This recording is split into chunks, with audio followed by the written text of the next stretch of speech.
I love that my wife is frugal, but it's also like so difficult. I hate that, man. I hate frugality. I really do. It's like even the little things, like I have so much toilet paper in my house or paper towels. Like I don't want to feel like, oh, we're running out of toilet paper. Like I just want to be like, just it doesn't matter. Ziploc bags. I've got those big gallon ones. There's like 10 to a box. I need 1,000 of them, so I don't care, and I can just pull one and not be like, oh, it's one more bag. And I hate scarcity, man. It drives me nuts. Well, I mean, the nice thing is she doesn't care if I spend money, but she refuses to do it. She's like, if you want to book it, she's like, if you want to book the trip to Italy, go for it. Like, I don't know how to do that.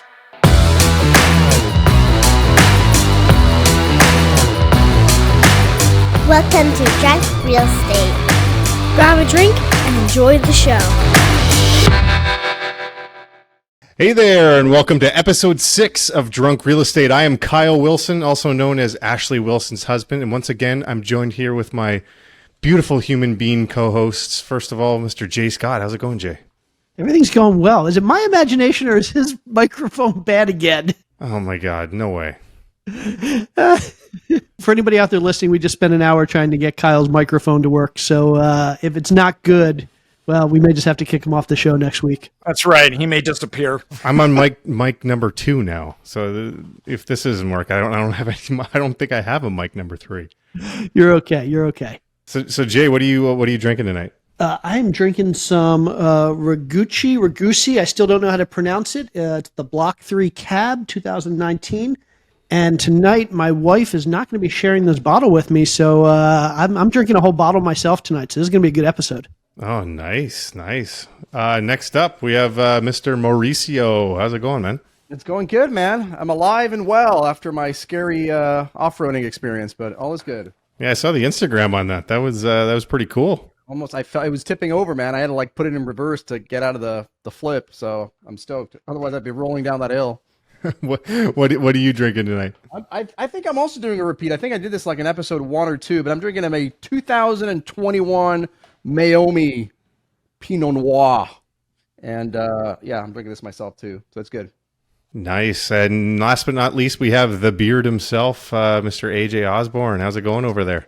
Doing good. Doing really good this evening. He's tired. Come on, just say it. You're tired. I am tired, but luckily for me, everyone's favorite designated driver is drinking the Orange Dream Slice. You guys gave me crap about changing it up, so I decided to change it up to something strange, and it tastes like those orange cream popsicles. Is it good? It's kind of weird. I feel like I'm drinking orange cream popsicles, but I'm gonna keep drinking it. But like weird good or just weird? Weird good. Nice, perfect. And how about you? Oh yeah, I forgot. So tonight I cracked out I'm going with the another bourbon, the Calumet. But this is like a special edition. It's not just your standard Calumet. It comes in a bigger bottle. This one is the small batch, so it's the expensive shit. Nice. And since you jumped on late, we didn't get a chance to say it. Happy anniversary a couple days ago. Oh, thanks. Yeah, 14 years with the Dolphin. It's crazy, right? It's awesome. I know. I don't look like I'm old enough to be married 14 years. Thank you, guys. Well, I don't know about that, but yeah. All right, let's get into it because we took a week off here for 4th of July, so we got 2 weeks worth of economic data. So we should probably just do a recap of some of the economic data. We had some job reports, a couple conflicting job reports come out, some CPI. So Jay, why don't you give us the rundown on what we missed? Yeah, and I guess the reason why this is important is that we have a Fed meeting coming up in 2 weeks, and Fed's going to need to decide if they're going to hike rates again. As of now, and we can talk about this at the end, as of now, it looks like the market thinks they will. And so I don't know if it's based on this data or other data, but what we've seen here is a number of things. Number one, last week, we got some jobs numbers right after 4th of July.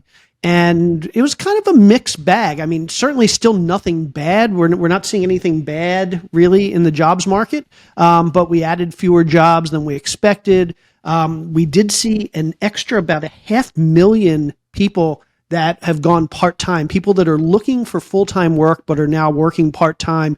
And it's one of two things. It's either people who were outside of the job force and entered part-time because they needed the money, or people that were working full-time and got kind of their hours cut.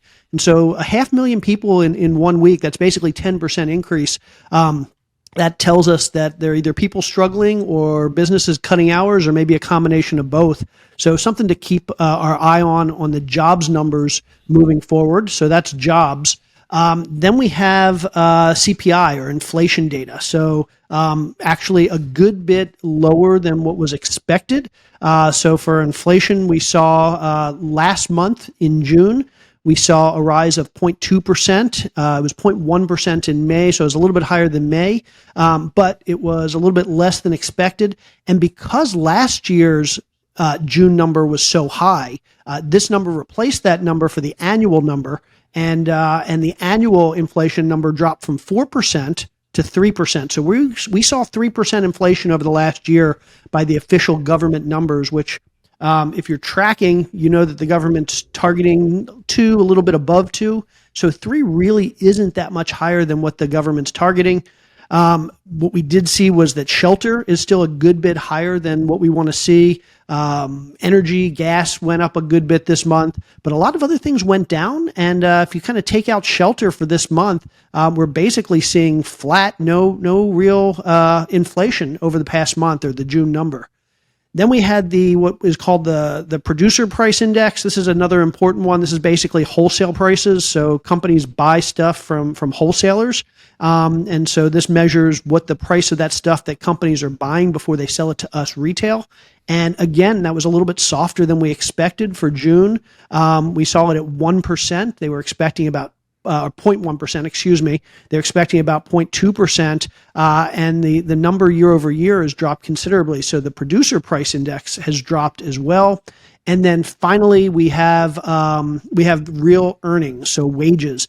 And what we saw in June, again, we saw a 0.2% real wage increase in June. So we saw a 0.4% wage increase. We saw 0.2% of inflation. So basically you subtract that 0.2% of inflation from the 0.4% wage growth, and you get 0.2% real wage growth, which means on average in June, we saw about a 2% annual wage increase for workers.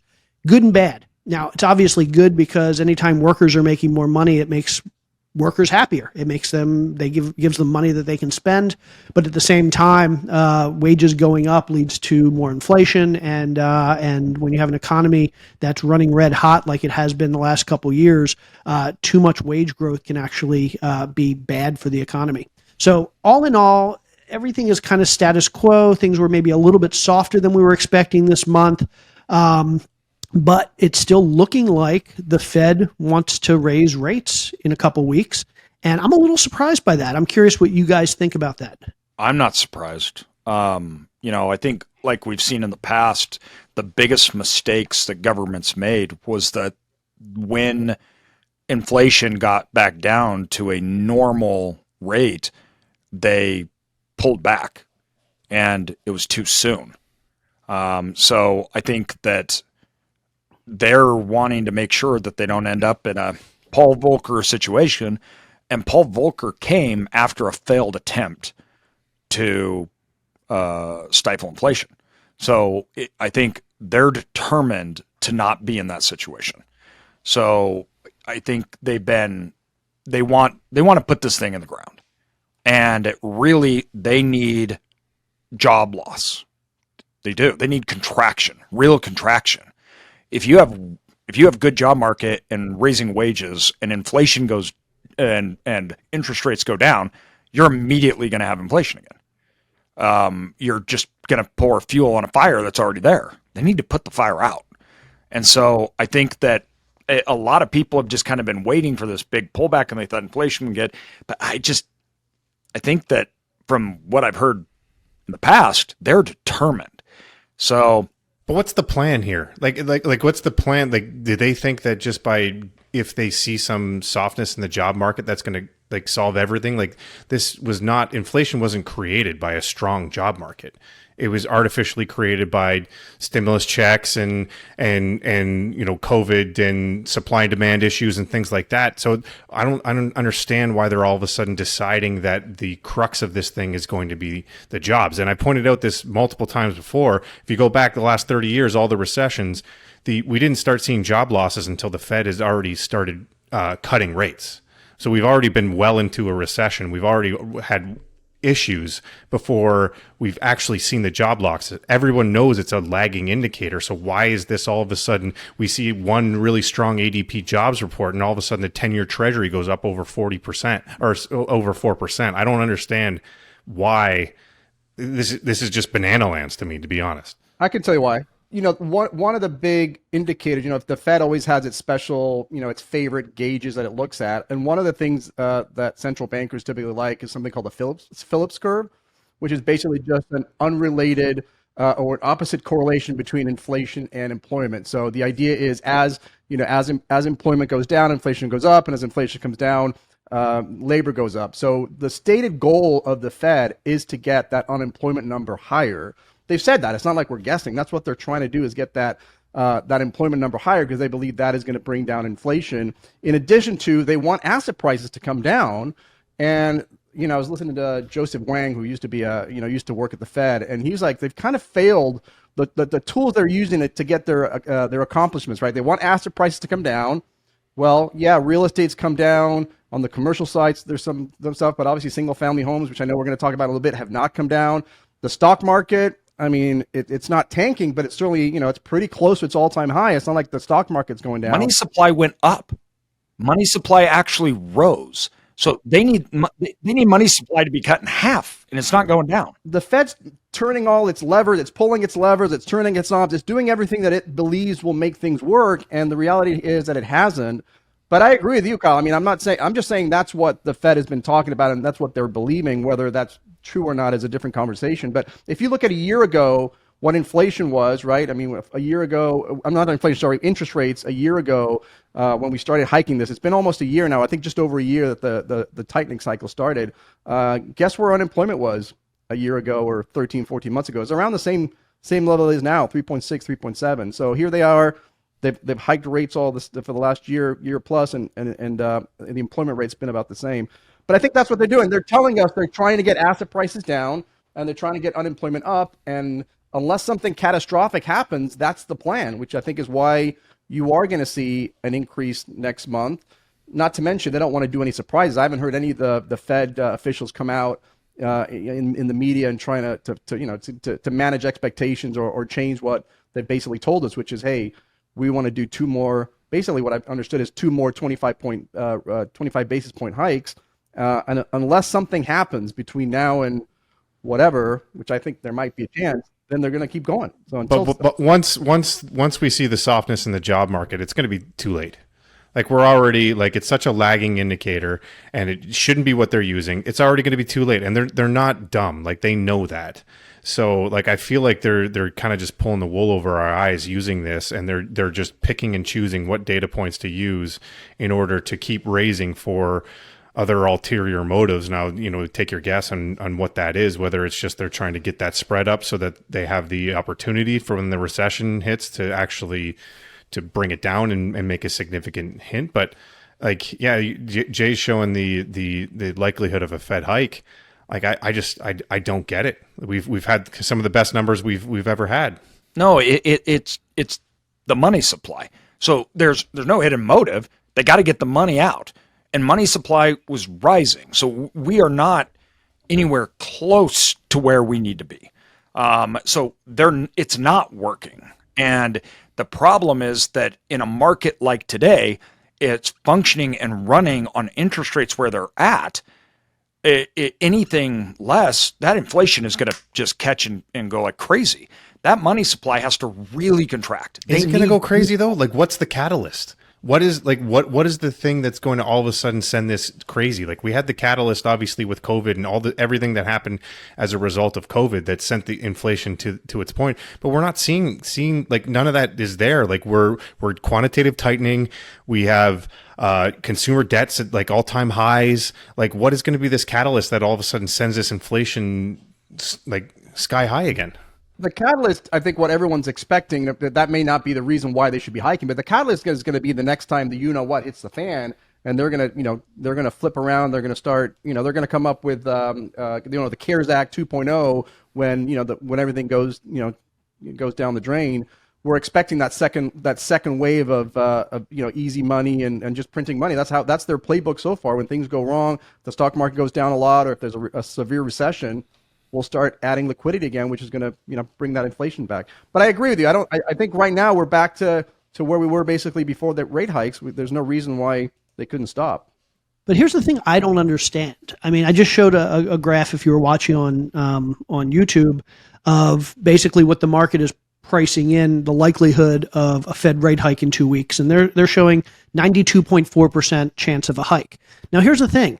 Last month they didn't hike, and last month they came out and said, we think we're going to have to hike again, but we're going to look at the data, and based on the data, we'll make that decision. The data that we've seen since that last meeting doesn't indicate things are any worse than they were last month. And so if they didn't hike last month because the data didn't warrant it, because they felt like they needed a pause, and we're not seeing any data that kind of changes that outlook yet, why do we believe that they need to resume hikes this month? Because they haven't said they're not. That's the Fed. I mean, we still have a couple of weeks, but the Fed historically, if the market is predicting it wrong, they all of a sudden come out and they do these little speeches and start whittling that number down till all of a sudden it's flipped the other way, and they just haven't done it. They've seen this 92% number and they haven't balked at it. The market has priced it in and it's not doing anything. Theoretically, the market should price it in and it should go down. So and now we're seeing spring numbers, money supply is up. That means now debt is coming out because money supply is a function of debt. So if interest rates are high and debt is expanding and inflation is there, all of a sudden you have the two components, the money supply is growing. Everything they're trying to do is to get it to go down. So now they've said, we're going to raise it again. That's priced into the markets. And guess what? Nobody cares. So what would that be if they lowered it? I mean, it would be, they're looking at it literally saying, Yeah. And so for anybody, again, watching on YouTube, here's what AJ was just referring to. This is the M2 money supply, basically the amount of liquid currency out in the market. We saw that drop considerably from August of 22 through April of this year. But since April, we've seen kind of a spike up again. And now zoom out to, the last 10 years. It's crazy. It's so funny because I'm looking at the same chart and it's showing almost, I'm actually looking, let me share my screen real quick. It's funny. I'm looking at the M2 money curve and it looks like it's still coming down. So I'm kind of interested to see where, let me share this real quick as we do this on the. Yeah. So while Mauricio is bringing that up, I want to hear, let's make some predictions. I know the market's pricing in a 92% chance of a hike in 2 weeks. I'm going to go on record and say, I think we're not going to see a hike this month. I know it's contrarian. I know it's against everything everybody seems to believe, but I'm going to go on record and say it. What do you guys think? That's a 8% in your favor. They're not even less. I think it was 92.4. So that's a bold prediction. I hope you're right, Jay. It's hard to argue against 92%, but we don't have. I don't think we have enough more economic data to come out between now and then that's going to change anything. And we haven't anybody come out and say that we're wrong from the Fed side. So I just don't see it. I think, I don't necessarily want it, but I think they should do it. And I think that they will. You think they should do it? I do. Dude, I mean, even with all the lagging indicators and everything, the fact that they're taking real-time data and they themselves said, every rate hike, we're not going to see it for probably 12, 16 months. We're not going to see the effects. So what we're doing now, we're not going to see the effects for 16 months. You still think that we should be hiking into this? Yeah, because the market is driven by sentiment. Money is expanding. markets, we don't have restructurings. We don't have the fluff is all there. And I don't like it. First of all, I think it'll suck. It's going to be bad. I got to make sure that's said. But at the end of the day, from what we've seen from past in history, is inflation, and the money supply is so astronomical. What they put into it, I mean, we got to get rid of this, and we got to get on a normal course. And there's too much. There's just too much of everything, and it's, I don't want to be in a situation where it's bad again, and then we can't get rid of this, and it causes more problems. We got to get back on track, and unfortunately, that's what happens when you spend $4 trillion into the economy. You got to get it. The question is why, though? Like, why do we have to? Like, yes, I understand conceptually that because people can't pay their groceries. But printing money. No, that's not what I'm saying. I'm saying, like, I understand conceptually, like, us printing money was a big reason that caused this inflation. But if you look historically, like, we've had increasing money supply and a normalized economy in the past. I realize 130% seems high, but if it goes to of GDP, but if it goes to 140%, what's the rule saying that that's bad? I guess. Well, I think there's a whole bunch of rules. First of all, the overall debt that we look at, every time that a country's debt has gone above 30%, yield immediately falls, right? Which we're there plus more and going there. But more importantly, our economy has shown us, which they thought at first, which was silly, to think that they could print $4 trillion and there wouldn't be inflation. We've now learned that they can't. So think about if we had a disaster in the next 6 months, and now we have to send cheap money into it. We are in such a bad spot, a scary, scary spot. Like they have no levers. They have nothing to do now. It's we have all this money. It's causing inflation. We have asset inflation. We have, all these issues. The economy's not good. Then all of a sudden, we're in a bad spot. So you need to get these things back in line. I think that the problems are very evident, obviously. It's not like we're thinking here 3.5% inflation is even good. And two, we just got down there. That could change in 3 months. Yeah, I guess what I'm saying is like we've, this whole printing money thing, like we've been doing it for a while, and everyone freaked out when all of a sudden our, debt to GDP went, it can't cross 100. The economy's going to tank. We're never going to recover, yada, yada, yada. Well, it didn't. And then, we just keep going, and everyone says, okay, we can't just keep going at that. And you kind of get to this point where like, yeah, I know theoretically you can't just keep going, but what's the reason other than we're just kind of saying we can't? Yeah, and I feel like at some point things are going to break, but it's a good point. Do things break when you cross 100%? Clearly they didn't. How about 110% debt to GDP? How about 140% debt to GDP? What's Japan? It's over 200, right? And look at their economy. Yeah, but they don't have the reserve currency. So like the world follows us. When we print money, so does everyone else. The problem is when you find out it's too late. And two, outside the debt, the reason why we have a problem with inflation, why it's different this time, because it is. So when we look at other stimulus points, like 2008 was the hugest injection of cash that the world ever seen prior to that point. But what they were doing was they were filling in a hole. So the money supply actually contracted. So what happened in 2008 is all the debt restructuring, we lost trillions of dollars. They came in and supplemented by $1 trillion or $1.5 trillion to try to stabilize the markets and come up. COVID was a totally different story. In fact, we were at the end of a money expansion cycle. So debt had grown, the economy was heated and moving up. Then, because the economy, they shut down the economy, they had to then pour $4 trillion to keep it in. But we didn't fill in a hole. So it was $4 trillion on top of an already expanding economy. That is so different than prior bailouts where they were actually stopping deflation. Instead, they were already on top of inflation. So now we do not have that. We don't have deflationary trends. We have money expansion happening even at these top rates. So if they don't fix it, once again, we're in a point where you can never go anywhere. The whole point of throwing money on economy is to fill in that money gap and stop falling prices. They didn't do that. The economy was not great. It was incredible. And then they threw the most money we've ever seen on top of it. And that's why we got inflation and everything else. Restructuring debt, actual losses, that makes sense. This was the first time that they did it, and we didn't have anything to fill.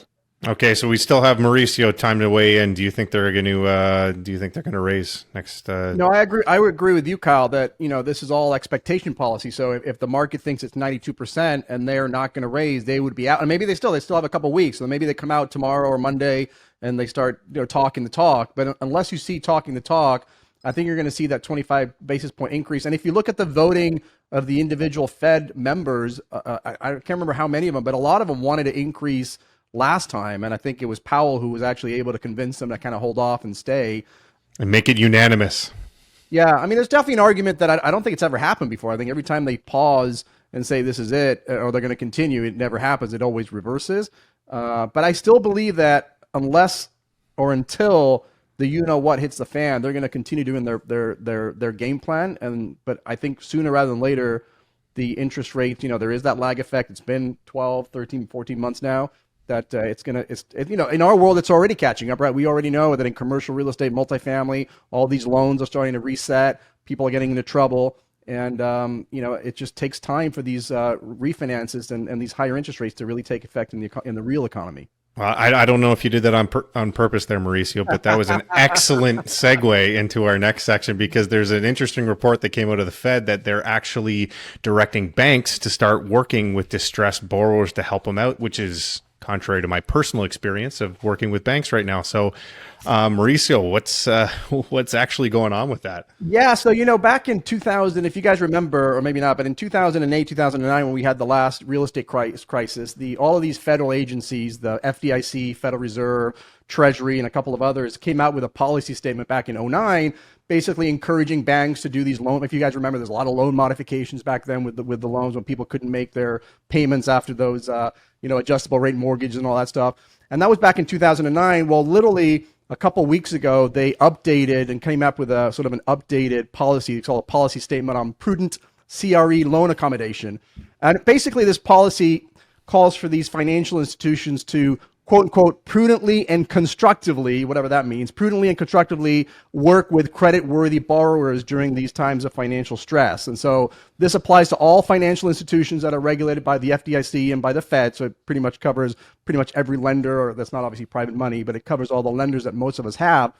And it really updates that policy statement from 2009 and actually expands it, because they talk a little bit about including some short-term loan modifications and also some longer-term workouts. But they basically reiterated two big principles, and I'll read these real quick because it kind of tells you what really their overarching reach was, and that is that financial institutions that implement prudent CRE loan accommodation and workouts after performing a comprehensive review of the borrower's financial conditions will not be subject to criticism for engaging in these efforts, meaning the banks are always subject to these examiners, right? The FDIC and the Fed, they send in these examiners to the banks, and they basically audit their books, and they look at their loan program to see how they're doing. And if they're either breaking the law or they're not doing their ratios, whatever, they get reported. And what this policy is saying, look, if you've got a borrower that's doing pretty well, and the only reason they're struggling is because valuations came down significantly, or their rents have gone down, basically this financial stress, they're encouraging the lenders to work it out with the borrower.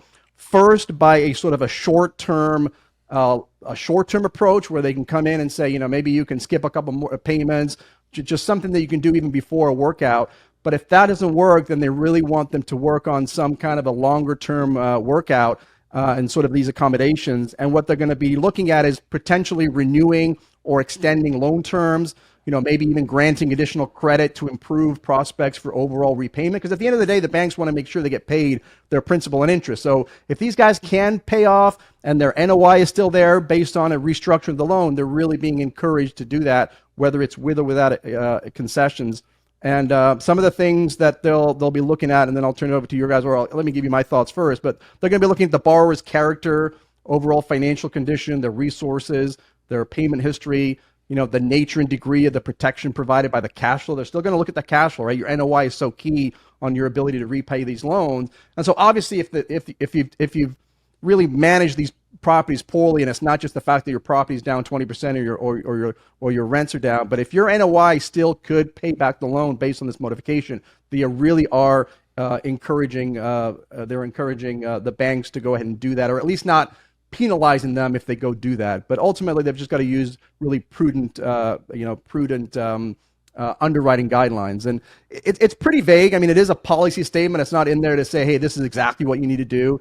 But obviously, if you're a current owner of commercial real estate, this is specific to commercial real estate. If you're an owner of multifamily property or office, this is obviously great news for you, because if you can, they're going to start working with you similar to how they were working with you back in 2009. Personally, I'm not a big fan of it because, I do think that this real estate market does need to be cleared. And I think a lot of these loans need to be written down. I think people need to lose their properties. We need a market clearance on this. And to kind of piggyback off our conversation on inflation, I mean, that's what we're trying to do. We're trying to bring these asset prices are way too high based on the amount of interest rates that are currently in the marketplace. And I think it's difficult to argue that, we're not close to at least a market rate of what interest rates should be. And so what needs to happen is for these properties to come down, these assets to come down. People are going to lose money. Banks are going to get written off. Jay, 2 to 3 weeks ago, you talked about it not being the end of the world when these things get written down. If you look at the big numbers, I encourage you guys to go look at, I think that was episode 2 or episode 3 when we talked about commercial real estate, Jay. But anyway, I think it's good news for, obviously, if you're an investor and you have properties, you're an operator, that's good news. For somebody who kind of believes in free markets and is more of on the libertarian side of economics, I'm not a big fan of it, but it is what it is. It's got to be a good sigh of relief if you're owner of one of these struggling properties. I think the key here, though, is the word distressed, because we're in one of those situations where we have one property that's a floater rate, and yes, our actual interest rates have gone up, but then you have those rate caps too. And these loans are structured such that, like, they never anticipated this kind of increase this quickly. And so they're requiring certain reserves based off of previous guidelines, basically. And the lender's unwilling at the moment to be flexible about that. So they're making us set aside almost the same amount as our loan payment every month just for this interest rate cap reserve. They want us to set aside 2.5 years at a 1% strike when we only have to buy a 1 year at a 2.36. And so something like that, it's just common sense. Like, why are you making us set aside 2.5 times? You're putting us in hardship. And luckily we have enough reserves at the moment that we've been able to cover it. But it's things like that. Like you say, why you're not willing to work with us? Well, you're actually seeing it, especially in the office space right now, where lenders won't work with someone who is saying, hey, look, I'm having problems doing this. And so what they do is they just miss a mortgage payment. And what they're having to do is skip that mortgage payment to all of a sudden they get moved into the bucket of saying, hey, we are distressed. And now the bank will actually come to the table and they will work with them.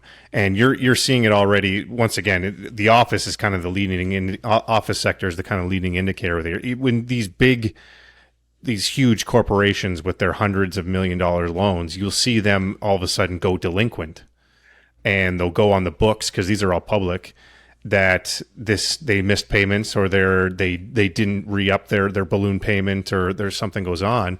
And then all of a sudden a month later you see, they're brought new and the extension went out, and that the moment that went distressed, all of a sudden these lenders are working with them. So I understand the whole free market thing, but the government kind of messed up the free market here by putting everyone in this situation.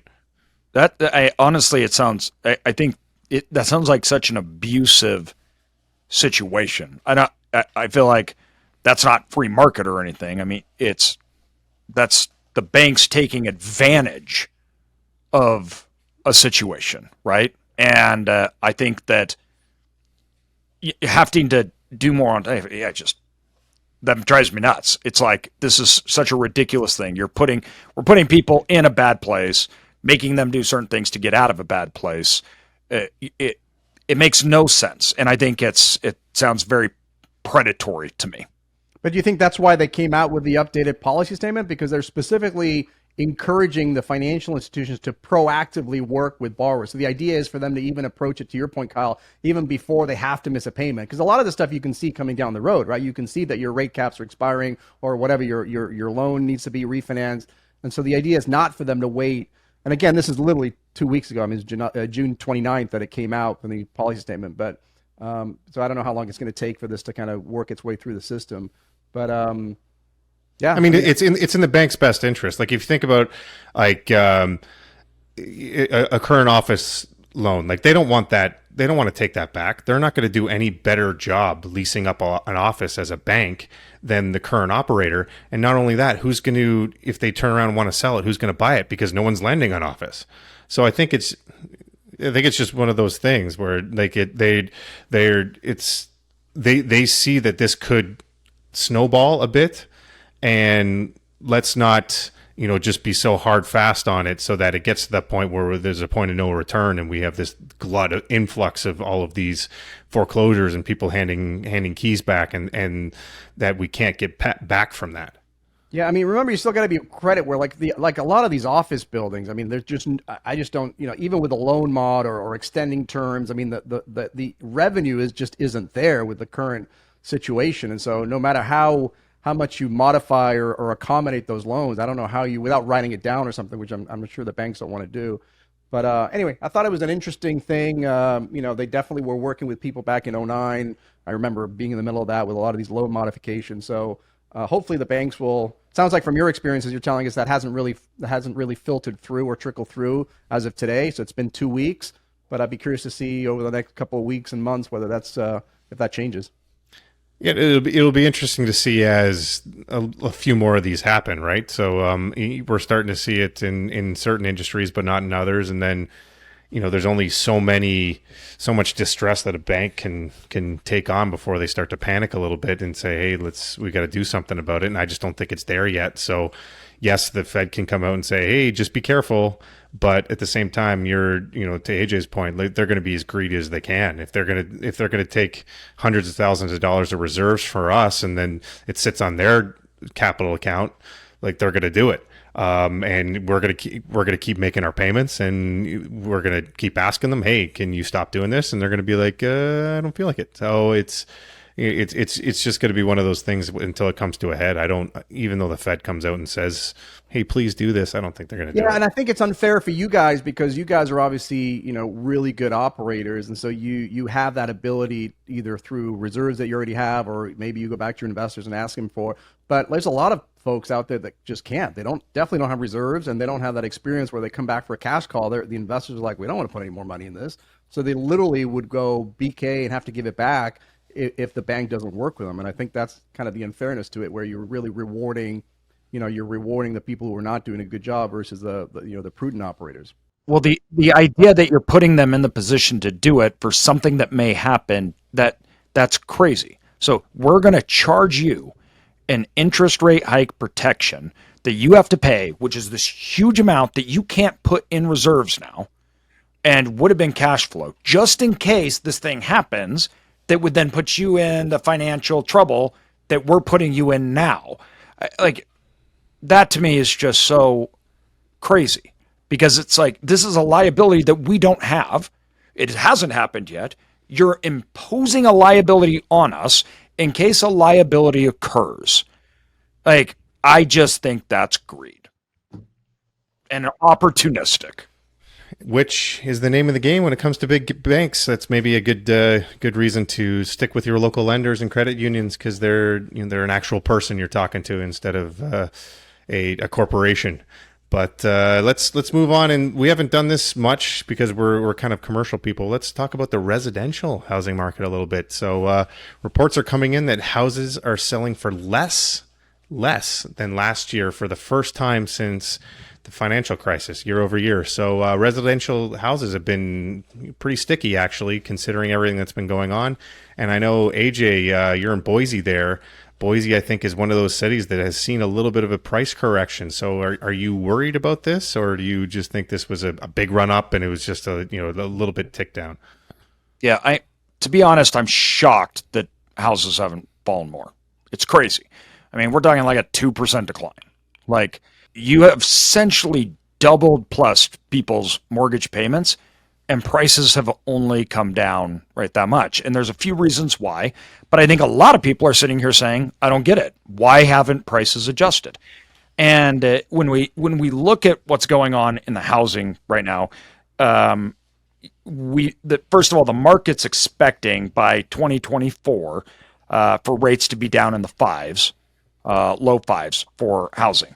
But at the end of the day, when you look, we've had a pretty big loss on housing prices in some areas and then other areas not, which is a direct correlation with how fast they went up.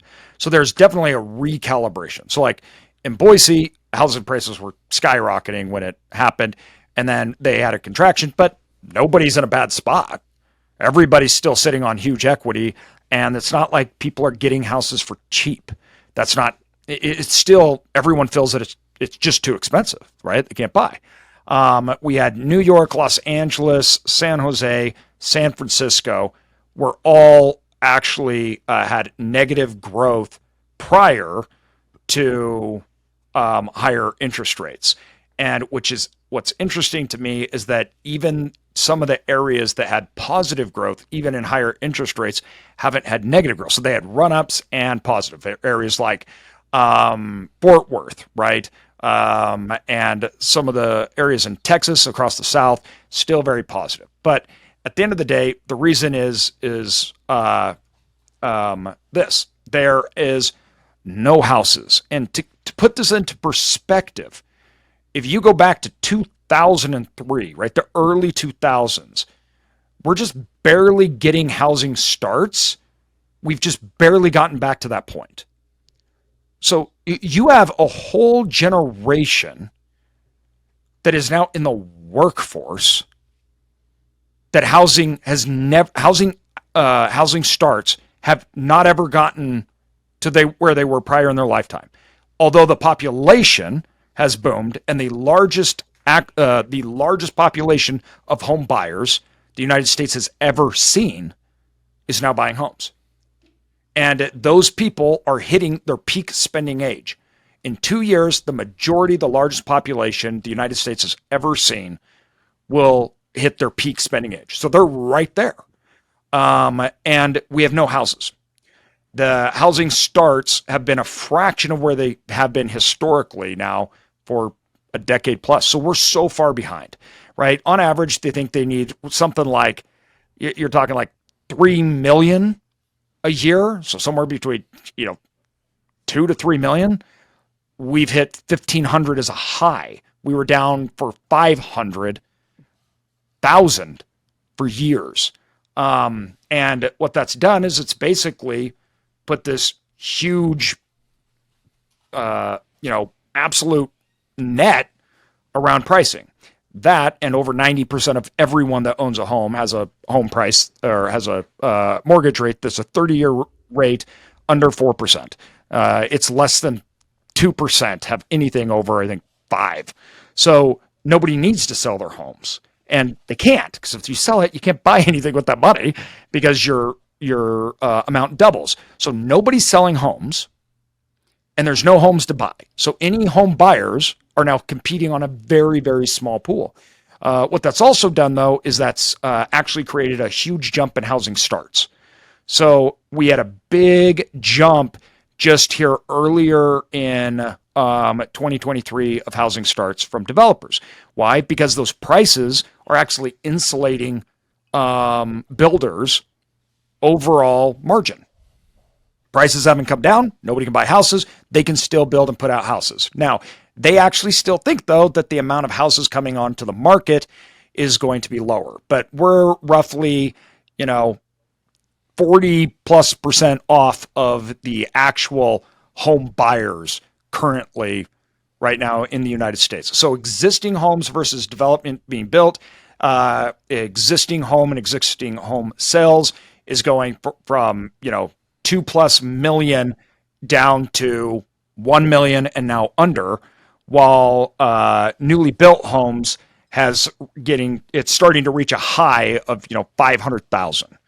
And if you look at that peak and that high, that started happening in 2022, which is a big jump from literally 2020.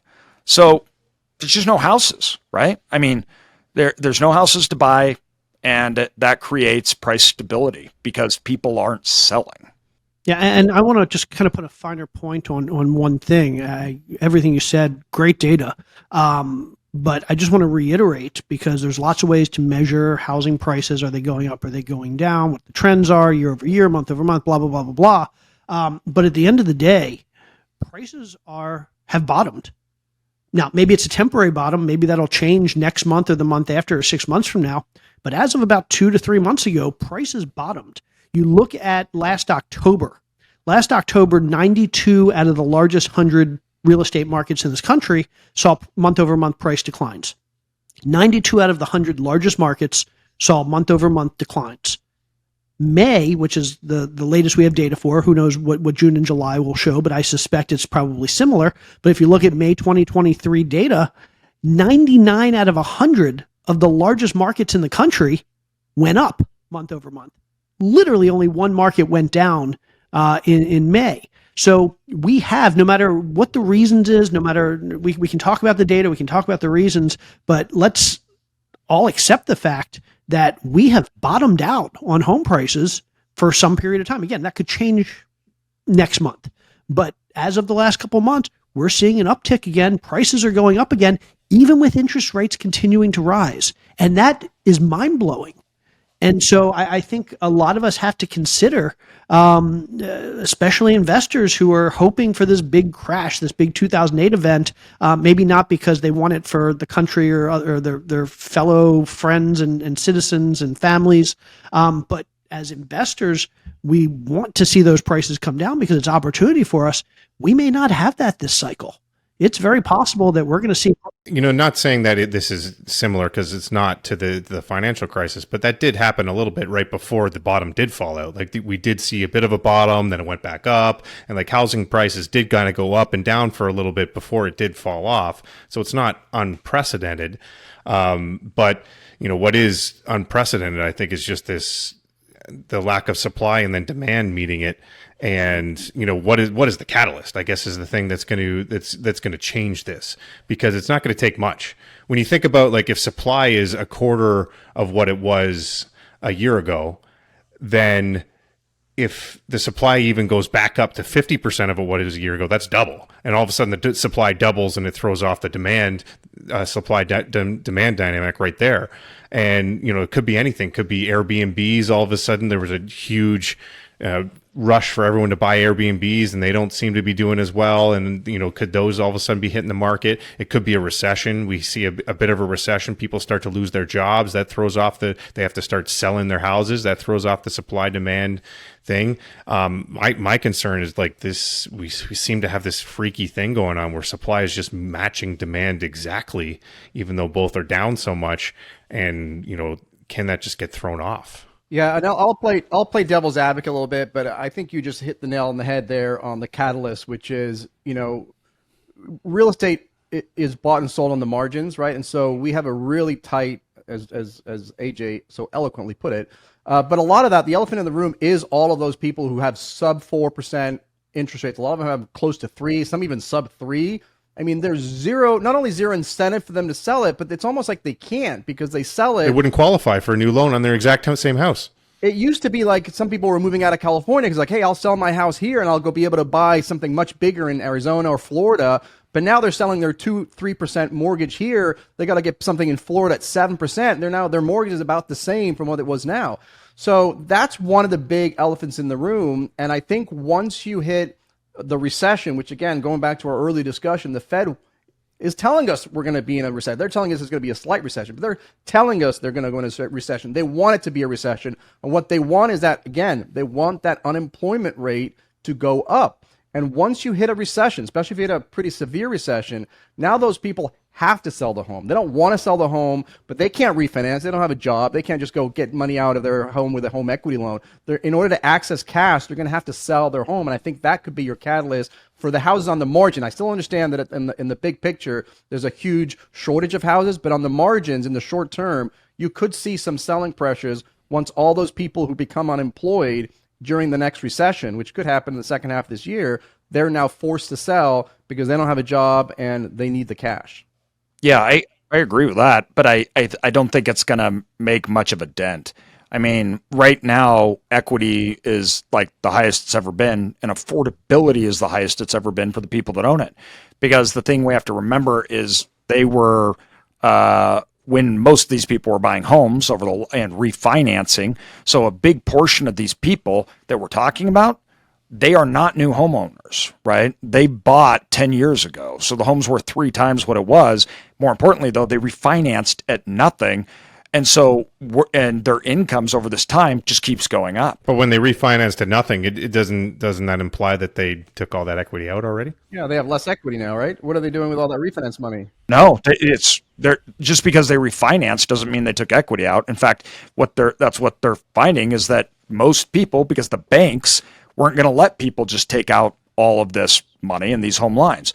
So the housing market, as far as an actual like ratio of people being able to pay their bills, right? People being able to, pay their mortgage is like the healthiest it's ever been. And so that's the big thing for me it's not whether there's units, whether there's not, can people pay their mortgage? And the catalyst for the financial crisis was that nobody had locked in rates, right? And the defaults were astronomical because of adjustments into interest rates they couldn't pay. As of right now, the percentage of the market that has adjustable loans is almost nothing. But to Mauricio's point, you hit a recession and people can't pay things. And one of those things is that, they're going to hold on to the thing they're going to always pay right up until the last moment is their mortgage. They're going to stop paying on their car. They're going to stop paying their credit cards. They're going to stop paying all these things. The last one's the mortgage. So like, yes, we haven't seen people stop paying mortgages, and yes, it's low and all this stuff, but like I just don't think it's going to take much for all of a sudden you start to see people who, you're right, aren't selling because they don't want to, because they wouldn't even be able to buy their own house and qualify at the current interest rates. But the moment you see a little bit of a recession and those people are going to have to sell because they can't, they lost their job, then that's where you see a bit of a domino effect. I think Jay disagrees with me though. Yeah, I agree with. Let me just give you the stat, because I'm not saying that the next recession, although I wouldn't rule it out, is going to be as bad as it was in 08, 09. But we lost 8.6 million jobs in 08, 09. So, if we even lose, a fraction of that, that's a lot of people. I'm not saying every single one of those people is going to have to sell their home, but there's going to be a big chunk of those people that are going to be forced to sell their home. And that's where you get that additional inventory and you'll get that additional supply, and you're going to have the demand supply imbalance. And those people are most likely going to have to go rent somewhere, which is good for you guys. I don't disagree with that. And I don't disagree with what Kyle said. But I think I agree with AJ's point that it's going to be a relatively small dent. I think we have enough room here that supply could double, and there's enough demand out there that it's not going to impact prices that much. Supply could triple, and it's not going to impact prices that much. But supply is so low, it could 10x. That's how low supply is. Exactly. So the question is, how bad do things have to get, and how much pent-up demand is there, so that even if we saw 10 or 20x in the amount of supply, could that be absorbed given the amount of demand that we currently have? What demand are you talking about? Are you talking about like, okay, the current students are like, yeah, I want to buy a house, but I can't right now because of the housing prices. Is that demand, or is it because like no one can qualify even if they do demand a house? They don't have to qualify. Over a third of houses are bought with cash. And I think we ignore that. There are a lot of people out there that are looking for a deal, people that are happy to sell one house. And a third are bought in cash, or a third are owned outright? Because I think there's a big distinction between that. Fair enough. But I don't have the data, but I suspect the difference probably isn't as big as you may have just implied there. But my point is, I personally agree with AJ. I think this is going to be a multi-year issue. I don't think this is a next 6-month issue. I think this could be a 5-year issue. This could be a 10-year issue. I'm not saying it's going to be as bad as it is now, but I think for the next 5, 6, 7, 10 years, we're going to see supply and demand in the housing market much different than what we've seen for the last 100 years. Well, guys, there's one statistic we got to look at. Not to beat Kyle up here, but Jay, it does, according to Redfin, roughly 1/3 of home purchases were paid for with all cash in October of last year. So it does look like there's a pretty high I percentage. just looked it up. It is 23%. So it's okay. Kyle was looking at November. You were looking at October. No, I was just saying that because I have seen that stat where, because you see it all the time with the people who say go after seller financing. They're, oh, we should do seller finance. They always say that stat that 1/3 of homeowners own their houses in cash. And to me, like, you have to take into consideration people who've paid down their houses, passed their house to their kids, things like that. So that's why I assumed it was less. But the problem is the correlation between recession and housing prices isn't there. In fact, it's the opposite. Most recession housing prices go up. So to say that we're going to have a recession and housing prices are going to go down, there's no correlation there. We have 2008, which was a actual housing crisis. Other than that, 1980, it went up over 6%, right? Then we have 2001 up 6%, 81 over 4%. So actually housing prices are more expected to rise during recessions than fall. The problem is because the financial crisis of '08 was so big and housing was the number one thing that was affected, it's just seared into our memory. Like correlation between recession and housing prices falling. But in the history of the United States, that's not true. And so it's actually the opposite. And so that's where I think when you look at that and you actually go back to, we're in a better spot in the housing, people that own houses, payability, right, than they were. You're talking about people have a fraction of the payment to income that they did in 1980, which in that recession, housing prices rose over 6%. And it was less affordable then than it is today. And homeowners had as percentage of income to payment was way higher. So I don't think there's any correlation with recessions and housing prices. And at this point, but back then they didn't have Uber Eats to spend all their money on, though. That is a good point, and I do that like every day. So that's actually a very good point. And plus, don't forget. I lost you guys for a little bit, but don't forget. We can talk about nominal home prices versus real, right? I mean, even to this point, we're basically talking about nominal prices. But even if nominal prices go up 2% this year, and inflation was 9%, you're still losing 7% in real terms. So you got to keep that in mind as well. All right, so fair enough. We ready to move on to some top 10s here?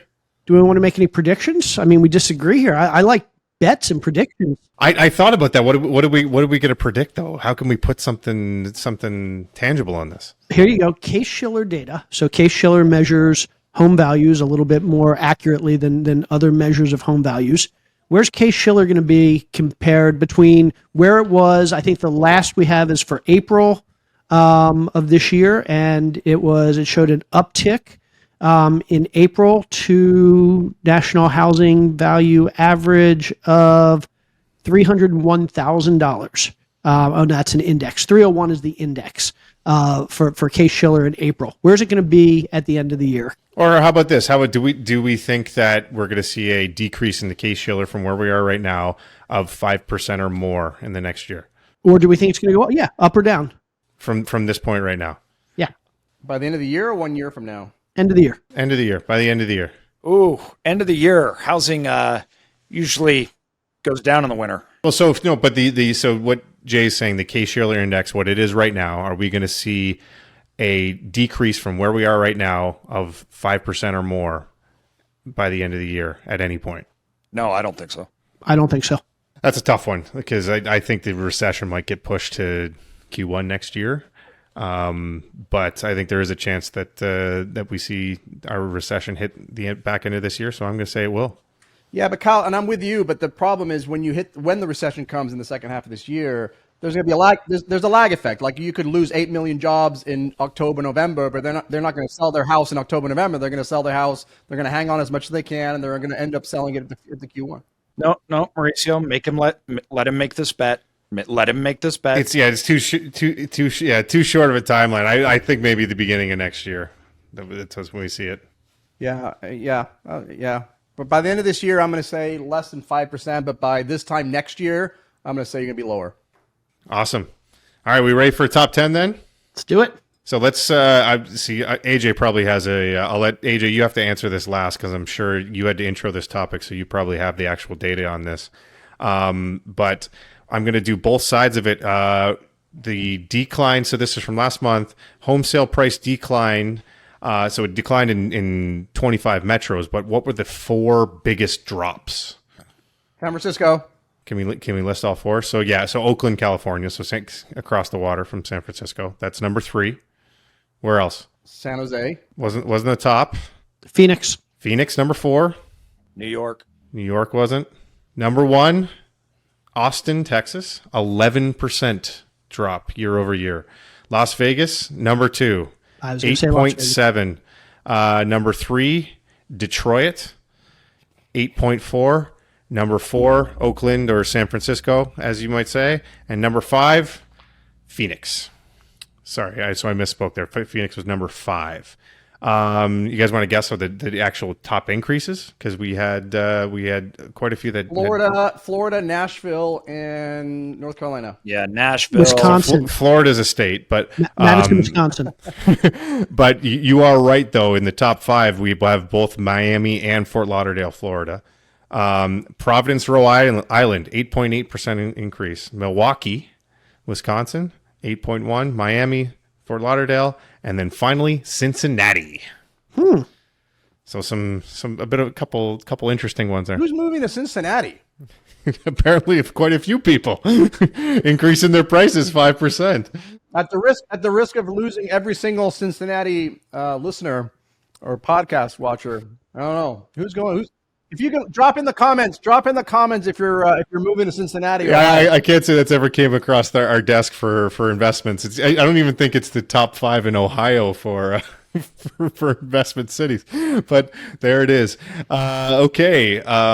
So I got a little game for you guys. I don't know about you, but I'm actually kind of excited for the new Mission Impossible movie. Tom Cruise, he's got quite a franchise going on there that you could almost just take a whole weekend and watch all the Mission Impossible. So I'm going to follow up that question with, if you could watch only one actor's movie, actor, actress, only one actor, actress movie for the rest of your life, that's all you could watch, which one would you pick?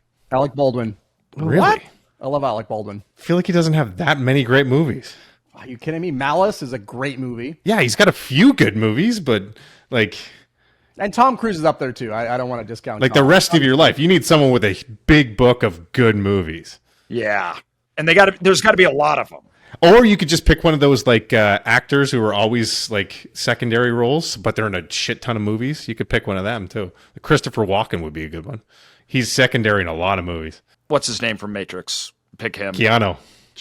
Yep, he's got a lot of movies, and he's got some really good. And he spans the gamut. He's got the comedies from his early career, and then he's moved into the action star. That's a great pick. What do you got, Jay? You're silent over there. It's really tough because I think you got to go with somebody that has a ton of movies, like maybe Samuel Jackson or Morgan Morgan Freeman. If you could pick Morgan Freeman just as a credited, so like his voice it counts, then you'd be all set. You'd have thousands of movies to watch. Exactly. So I'm going with either Morgan Freeman or who did I say? Samuel L. Jackson.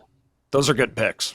Dude, I got the Hunt for Red October. I've got Glengarry Glen Ross. Hunt for Red October. You're still on Alec Baldwin, eh? Pearl Harbor. I got The Departed. I got it's complicated. A rom-com.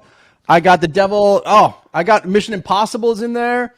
Come on, Rogue Nation, dude. I'll give you this. You get to watch 30 Rock. I did only say movies, but that is interesting because a lot of these big name, you have A-listers going into a bunch of TV shows these days. So okay, yeah. I think Mauricio he's almost convinced me. It's a better choice than I originally assumed. Are you kidding me? It's not even close. Fair enough. All right, Jay, you got anything you want to plug this week? Yeah, so I think I mentioned it last time, but I'll mention it again. So for anybody that wants to come hang out with your amazing wife, Ashley, and myself in Houston in September, we are doing a summit and property tour of our properties down there. Go to HoustonApartmentTour.com. Sorry, I'm four glasses in right now.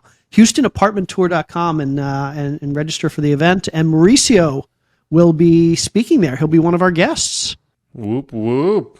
I didn't mean to take the attendance just dropped by 30%. I apologize. Well, I assume you have something else you want to plug other than that, then, Mauricio, instead of a double plug. I'm going to plug the Badass Investor. What? You can't do that. That's my plug. I'm plugging Badass Investor. Mauricio is going to plug Real Estate Syndicator Live Of course. Every Tuesday. every Tuesday. AJ, what do you got for me? Fund 2, our opportunistic fund. We're actually launching this one like officially. I'm really excited about it because we got all these seller finance deals that we've been working on that we got off market and everything. So it's our opportunistic fund. We're getting deals and kind of, I feel like it's a lot back like when we were doing it in 2010 and everything, negotiating directly with sellers and getting things under replacement cost stuff. So I'm excited for this one. Also, all self-storage? Yeah, all self-storage. We've been working on it for like 6 months, getting everything lined up. And, these off-market deals and these opportunistic deals take way longer to close. Like, they're just a lot more work. So Hopefully you're doing it. Hopefully you're doing it legally. well, you'd be the one to ask. So I hope so too. I hope you are. It's a good time to be opportunistic. I just want to throw in one comment because I looked this up. By the way, Danny Glover has been in 219 movies. If you wanted to change your pick up there, you get 219 movies to watch with Danny Glover. And he's probably been in some great ones. Jackie Chan, 190 movies. Sam Jackson, there you go, 174 movies. There you go. Good pick, Jay. Great. That was a great pick. I don't care what Mauricio says. I'm still going to plug my wife because she is she's smarter than Jay. Get the most followers out of this podcast over all of us. She's smarter than Jay, much better looking, and I'm going to plug her now and then plug her later. So. All right, I'm going to get in trouble for that one, but I'm definitely gonna stop plugging Ashley in the future then for sure. I'm drinking my I'm wine. done. That was it. My first and only plug of Ashley. That's it. I'm done. All right, guys. Well, my drink is gone. Jay looks like he might be just starting, but I think it's time for me to hit the head. So I will see you guys next. I will see you next Thursday. See you guys. Later.